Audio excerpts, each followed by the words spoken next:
Hello everyone, मैं Shipra super economics classes में आपका स्वागत करती हूँ। अभिनंदन करती हूँ। आप सभी मेरे प्यारे दोस्त अच्छे होंगे, मस्त होंगे, स्वस्थ होंगे। आज मैं आपको बताऊंगी व्यष्टि अर्थशास्त्र क्या है, जो आगामी एग्जाम में आने वाले क्वेश्चन है यूजीसी नेट में। उपयोगिता की गणना का आधार। उपयोगिता की गणना का आधार है वस्तु के लिए दी जाने वाली कीमत। इसमें 4 ऑप्शन होंगे। वस्तु का प्राकृतिक मूल्य, वस्तु से प्राप्त होने वाली संतुष्टि, उपरोक्त में से कोई नहीं। तो उपयोगिता की माप का जो गणना का आधार है वस्तु के लिए दी जाने वाली कीमत है। कीमत दो दृष्टिकोण से मापी जाती है, क्रमवाचक दृष्टिकोण से और गणनावाचक दृष्टिकोण से। गणनावाचक दृष्टिकोण प्रोफेसर मार्शल का मानना है कि उपयोगिता को मापा जा सकता है गणनावाचक से 1 2 3 4 5 इत्यादि।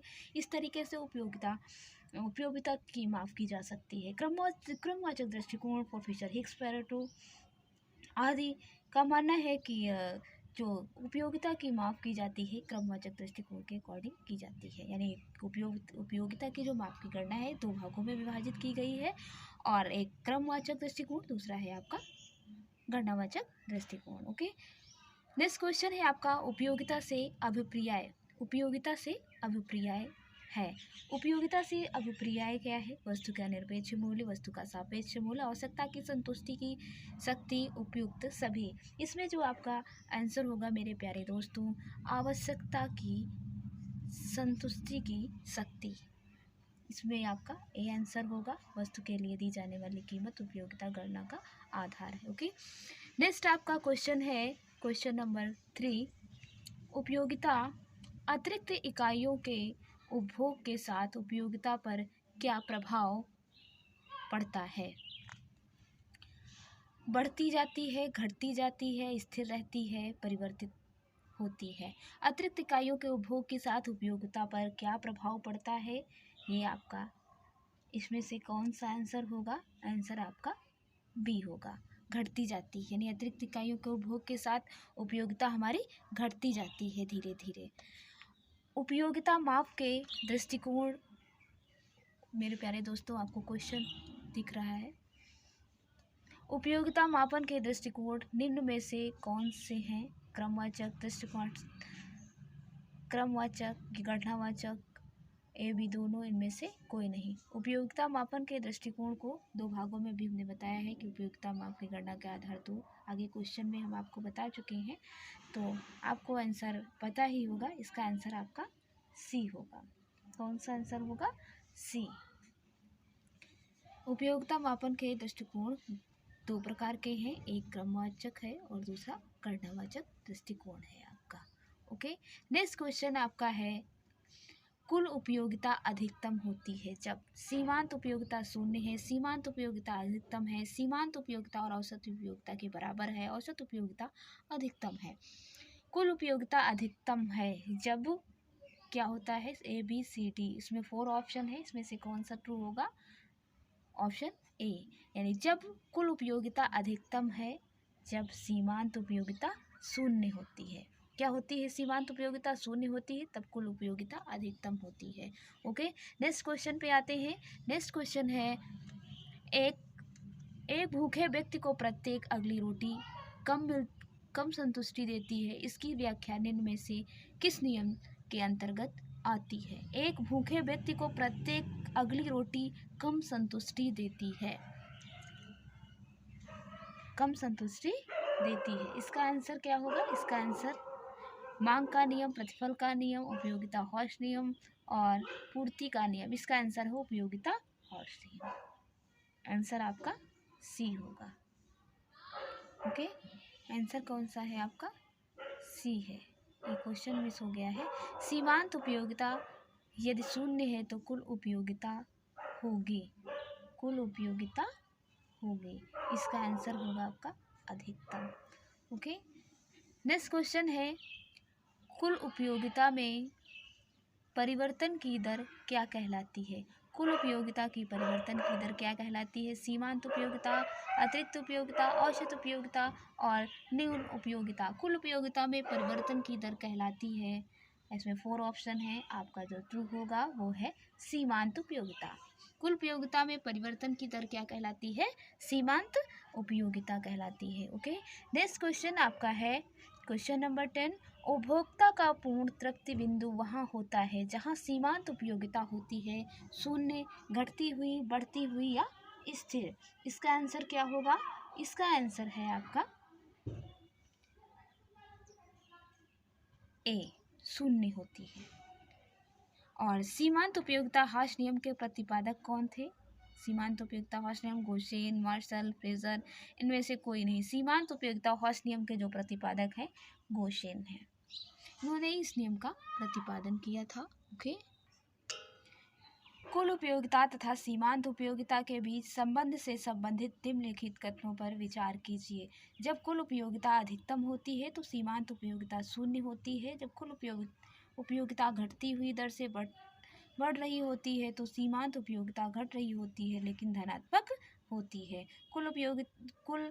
जब कुल उपयोगिता घटने लगती है तो सीमांत उपयोगिता ऋणात्मक हो जाती है। उपरोक्त में से कौन सा कथन सही है? ए या 1 2 केवल, या ए 1 और 2, या 1 2 3, केवल 1, केवल 2, केवल 1 2, या 1 2 3।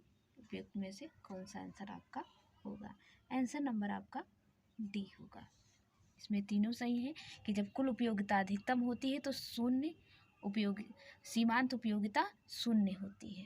यानी जब कुल उपयोगिता आपकी अधिकतम होगी, ज़्यादा होगी, तो सीमांत उपयोगिता क्या होगी? शून्य हो जाएगी। जब कुल उपयोगिता घटती हुई दर से बढ़ रही होती है तो सीमांत उपयोगिता घट रही होती है लेकिन धनात्मक में होती है। कुल उपयोगिता घटने लगती है तो सीमांत उपयोगिता ऋणात्मक हो जाती है। उपयुक्त में से सभी कथन सत्य हैं। ओके, नेक्स्ट क्वेश्चन है सीमांत उपयोगिता यदि ऋणात्मक है तो कुल उपयोगिता बढ़ेगी, घटेगी, स्थिर रहेगी? इनमें से कोई नहीं। इसका आंसर क्या होगा? घटेगी। आंसर क्या है इसका? 12 का बी आंसर है। सीमांत उपयोगिता यदि ऋणात्मक होती है तो कुल उपयोगिता घटती है। नेक्स्ट क्वेश्चन आपका है कि पूर्ण संतुष्टि का बिंदु वह है।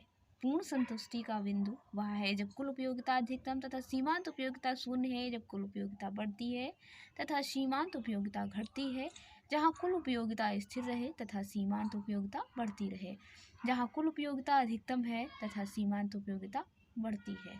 इसमें पूर्ण संतुष्टि का बिंदु, इसमें हमने 4 ऑप्शन दिए हैं, इसमें से जो आपका ट्रू होगा वो आपका आंसर ए है। कौन सा आंसर? ए है कि पूर्ण संतुष्टि का बिंदु वह होता है जहाँ कुल उपयोगिता अधिकतम होती है और सीमांत उपयोगिता शून्य होती है। ओके डियर, क्वेश्चन नंबर 14 पे आते हैं। घटती सीमांत उपयोगिता की क्रियाशीलता का कारण है।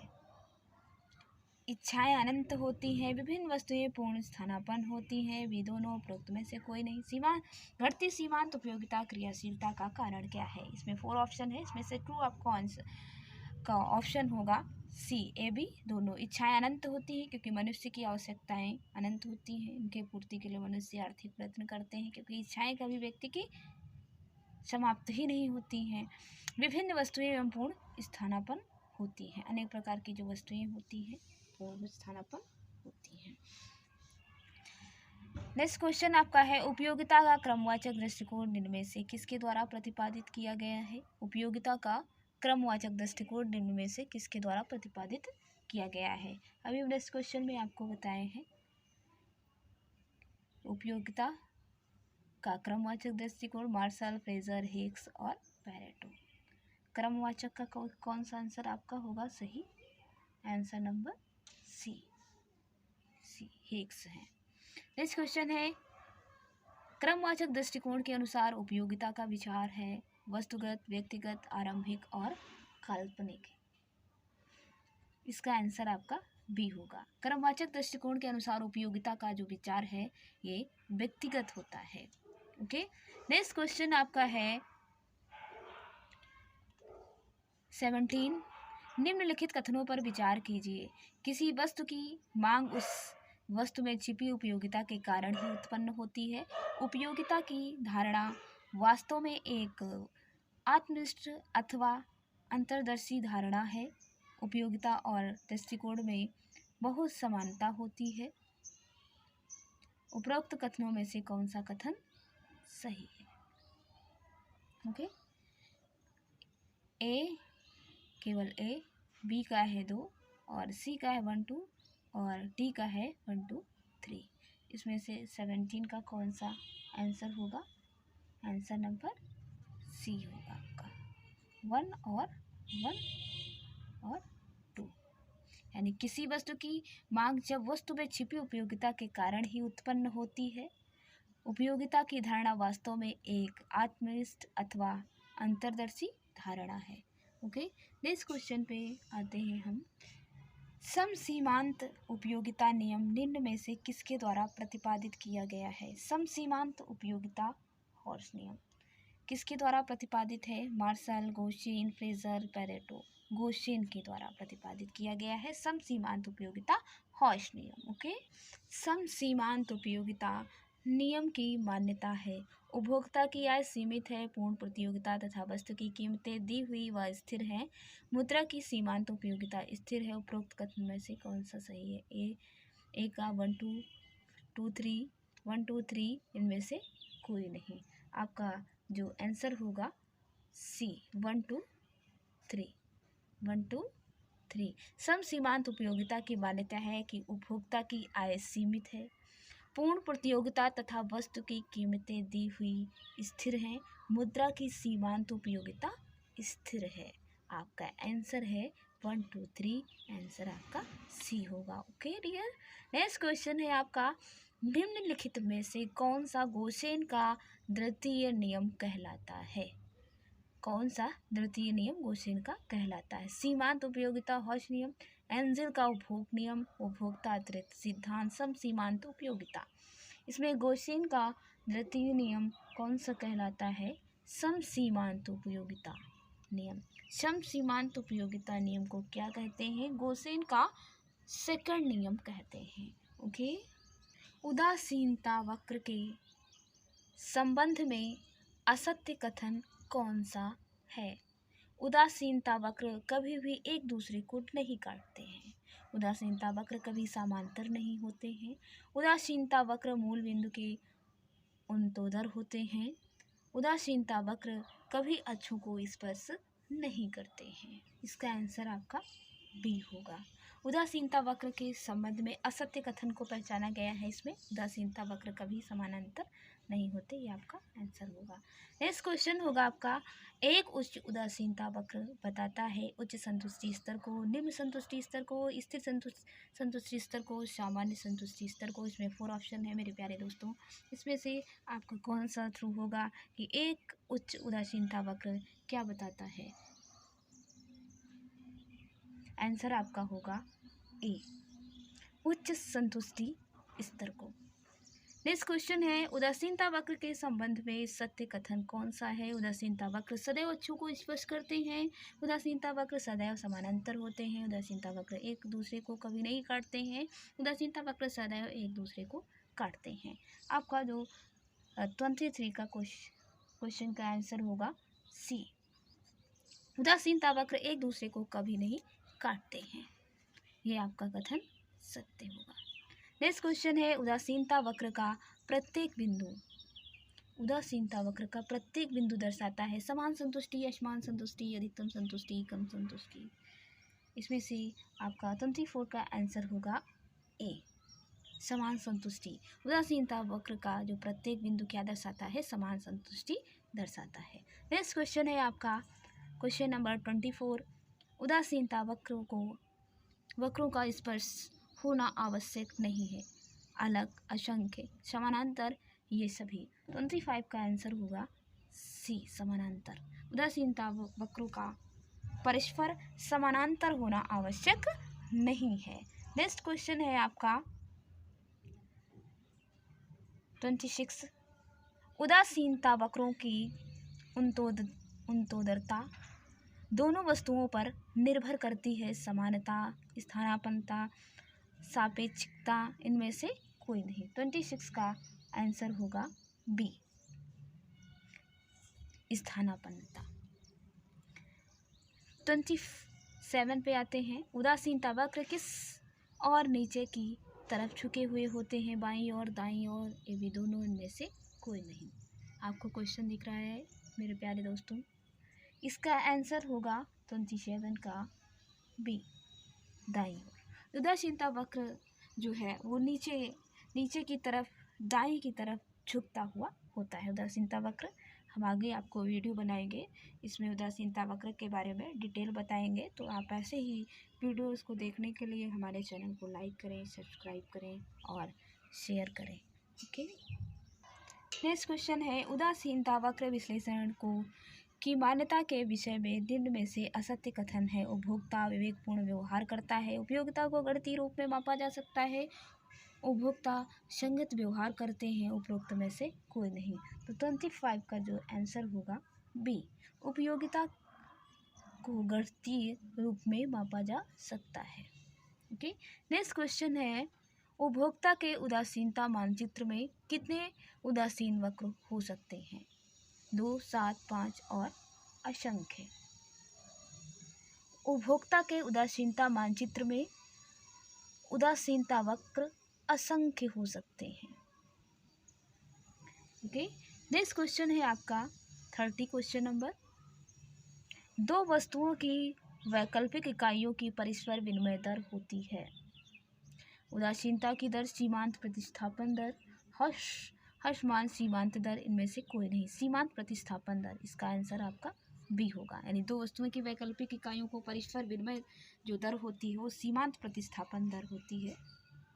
नेक्स्ट क्वेश्चन है मेरे प्यारे दोस्तों, निम्न में से किस अर्थशास्त्री ने उदासीनता वक्रों का सर्वप्रथम प्रयोग किया? हिग्स, मार्शल, सैमुएल्सन और इनमें से कोई नहीं। इसका जो आंसर होगा आपका ए होगा आंसर, हिग्स।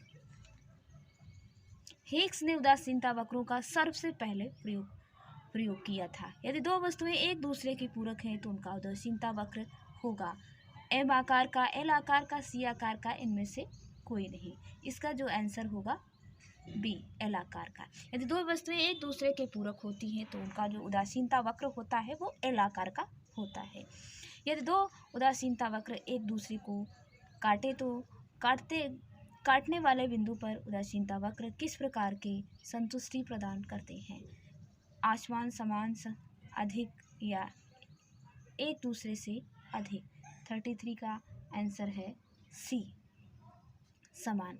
यदि दो उदासीनता वक्र एक दूसरे को काटते हैं तो काटने वाले बिंदु पर उदासीनता वक्र की जो संतुष्टि होती है वो समान संतुष्टि होती है। ओके, नेक्स्ट क्वेश्चन आपका है, यदि क्वेश्चन आपका ये हो चुका है, अब आपको आगे बताएंगे। उदासीनता वक्रों के आकार के विषय में निम्न में से सत्य कथन कौन सा है? उदासीनता वक्र मूलतः गोलाकार होते हैं, उदासीनता वक्र मूलतः अंडा आकार के होते हैं, उदासीनता वक्र मूलतः चाप के आकार के होते हैं, उदासीनता वक्र मूलतः किसी भी आकार के हो सकते हैं। उदासीनता वक्रों का आकार किस प्रकार से होता है? उदासीन वक्रों का, तो उदासीन वक्रों का आकार होता है, उदासीन वक्रों की जो चाप के आकार के होते हैं, इनकी जो चाप के आकार का होता है, ऐसे इस टाइप में होता है उदासीनता वक्र, ये चाप में होता है। ओके, इसमें जगह कम है तो हम आपको ऐसे बता रहे हैं, दूसरे वीडियो में आपको संपूर्ण इसकी जानकारी देंगे। ओके,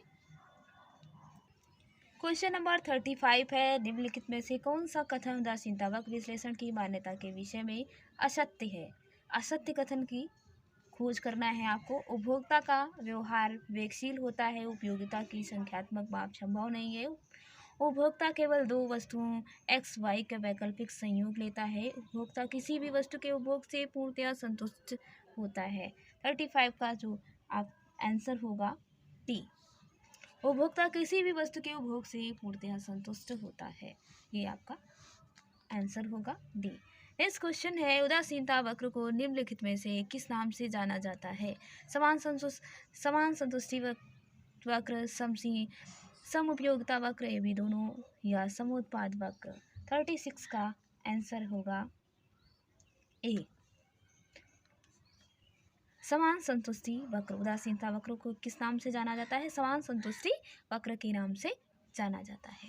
नेक्स्ट क्वेश्चन है, किस प्रभाव के कारण उपभोक्ता एक उदासीनता वक्र से दूसरी उदासीनता वक्र की ओर चला जाता है। आय प्रभाव, मूल्य प्रभाव, प्रतिस्थापन प्रभाव, ये सभी। तो 37 का आंसर है डी, ये सभी।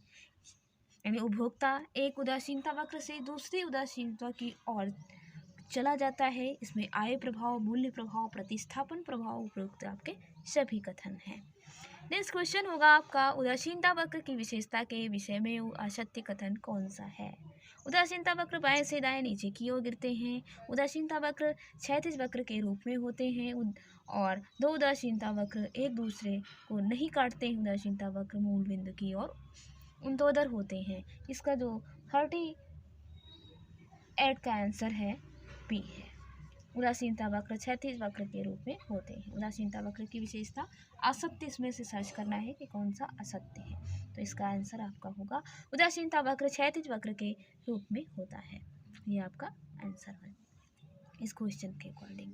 नेक्स्ट क्वेश्चन है, इस उदासीनता मानचित्र में वक्र IC4 वक्र IC1 की अपेक्षा प्रदान करता है।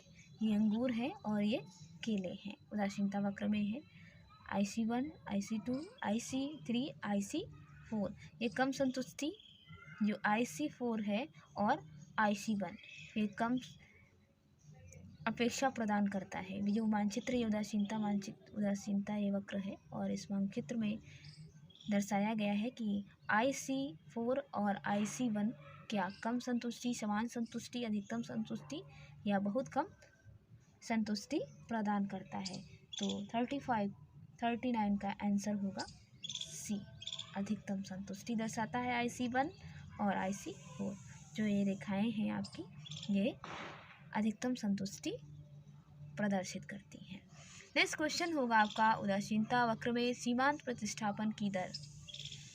उदासीनता वक्र में सीमांत प्रतिस्थापन की दर सामान्य होगी, घटती हुई होगी, बढ़ती हुई होगी या स्थिर होगी। इसमें 4 ऑप्शन है। इसका जो ट्रू ऑप्शन होगा नहीं, सही है बी, घटती हुई होगी। उदासीनता वक्र में सीमांत प्रतिस्थापन दर जो होती है वो घटती हुई होगी। बजट रेखा को और किस नाम से जाना जाता है? कीमत रेखा, व्यय रेखा, कीमत अवसर रेखा, ये सभी। बजट रेखा को किस नामों से जाना जाता है? ये सभी। बजट रेखा को कीमत रेखा भी कहते हैं, व्यय रेखा भी कहते हैं, कीमत अवसर रेखा के नाम से भी जाना जाता है। ओके। नेक्स्ट क्वेश्चन है, उदासीनता वक्र की विशेषता से संबंधित निम्नलिखित कथनों पर विचार कीजिए। उदासीनता वक्र बाएं से दाएं की ओर गिरता है, अर्थात उनका ढाल नकारात्मक होता है। उदासीनता वक्र अपेक्षाकृत ऊंचे संतुष्टि के स्तर को व्यक्त करता है। उदासीनता वक्र अक्षों के उद्गम बिंदु की ओर ऊर्ध्वाधर होते हैं। उपरोक्त में से कौन सा कथन सही है? A, B, C, D। इसमें 4 ऑप्शन है। इसमें से आपका जो सही होगा 24 का वो D होगा। 1 2 3 1 2 3। उदासीनता जो वक्र है इसकी जो विशेषता होती है वो बाएं से दाएं की ओर गिरता है। उसका जो ढाल होता है वो नकारात्मक होता है। उदासीनता वक्र ऊंचा उदासीनता जो वक्र होता है वो अपेक्षाकृत ऊंचे संतुष्टि के स्तर को व्यक्त करता है। ये अधिकतम संतुष्टि और ऊंची संतुष्टि हमको प्राप्त हो रही है, ऐसा प्रदर्शित करता है उदासीनता वक्र। उदासीनता वक्र अक्षों के उद्गम बिंदु की ओर ऊर्ध्वाधर होता है। नेक्स्ट क्वेश्चन आपका होगा 43। उदासीनता वक्रों की विशेषता से संबंधित निम्नलिखित कथनों पर विचार कीजिए। उदासीनता वक्रों का ढलान बाएं से दाएं ऋणात्मक होता है। उदासीनता वक्र ना तो एक दूसरे को छू सकते हैं और ना ही काट सकते हैं। उदासीनता वक्र किसी भी अक्ष को स्पर्श नहीं कर सकते हैं। A, B, C, D। इसमें से जो आंसर आपका होगा डी होगा। 43 का डी आंसर है। उदासीनता वक्र की विशेषताएं जो निम्नलिखित में से हैं, ये विशेषताएं हैं। उदासीनता वक्रों का ढलान बाएं से दाएं ऋणात्मक होता है। उदासीनता वक्र ना तो एक दूसरे को छू सकते हैं और ना ही काट सकते हैं। उदासीनता वक्र किसी भी अक्ष को स्पर्श नहीं कर सकते हैं। इनकी जो उदासीनता वक्रों की ये विशेषताएं होती हैं। ओके। नेक्स्ट क्वेश्चन है, निम्नलिखित कथनों पर विचार कीजिए। सर्वप्रथम एजवर्थ ने उदासीनता वक्र की तकनीकी का प्रयोग किया। उदासीनता वक्र की मांग का विश्लेषण करने के लिए उदासीनता वक्रों का विस्तृत प्रयोग J.R.A. हिक्स और R.G.D. एलन ने किया। उदासीनता वक्र एक अंकगणितीय विधि है। ABCD। इसमें से 4 ऑप्शन है। इसमें से जो आपका सही होगा वो है C 1 2। सर्वप्रथम एजवर्थ ने उदासीनता वक्र की तकनीकी का प्रयोग किया था, सही है। और उदासीनता की मांग का विश्लेषण करने के लिए उदासीनता वक्रों का विस्तृत प्रयोग जी.आर. हिक्स और R.G.D. एलन ने किया था। इसमें से आपका आंसर होगा सी, 1 2 सही है। नेक्स्ट क्वेश्चन है कि इन निम्नलिखित कथनों पर विचार कीजिए जो उपभोक्ता के संतुष्टि के तरीके से संबंधित है। जब वह वस्तु की कीमत से भारित हर वस्तु की सीमांत उपयोगिता को समान बना लेता है, जब वह सभी वस्तुओं की उपयोगिता सीमांत उपयोगिता के अनुपात को कीमतों के अनुपात के बराबर लेता है, जब वह एक ही सीमांत उपयोगिता वस्तु बी की सीमांत उपयोगिता के बराबर होती बशर्ते कि उपभोक्ता की समझता ए और बी दोनों वस्तुओं पर खर्च की जाती हो। उपरोक्त में से कौन सा कथन सही है? ए, बी, सी, डी। इसमें से आपके 25 में 4 ऑप्शन हैं। इसमें से जो आपका आंसर होगा वो आंसर है डी। कौन सा आंसर है आपका? 25 का डी आंसर है। 1 2 3 1 2 3 आपके तीनों सही है कि जब वह वस्तु की कीमत से भारित हर वस्तु की सीमांत उपयोगिता को समान बना लेता है, जब वह सभी वस्तुओं की सीमांत उपयोगिता के अनुपात को कीमतों के अनुपात के बराबर लेता है, जब एक किसी सीमांत उपयोगिता वस्तु बी की सीमांत उपयोगिता के बराबर होती है बशर्ते उपभोक्ता की समझदारी ए और बी दोनों वस्तुओं पर खर्च की जा सकती है। ओके, आपको 25 क्वेश्चन बता चुके हैं हम आपको। व्यष्टि अर्थशास्त्र में टॉपिक था उपभोक्ता व्यवहार सिद्धांत के अंतर्गत हमने आपको 25 क्वेश्चन आंसर आपको बताए हैं। ऐसे ही वीडियो देखने के लिए हमारे चैनल को लाइक करें, सब्सक्राइब करें और शेयर करें। तो बहुत बहुत धन्यवाद मेरे प्यारे दोस्तों।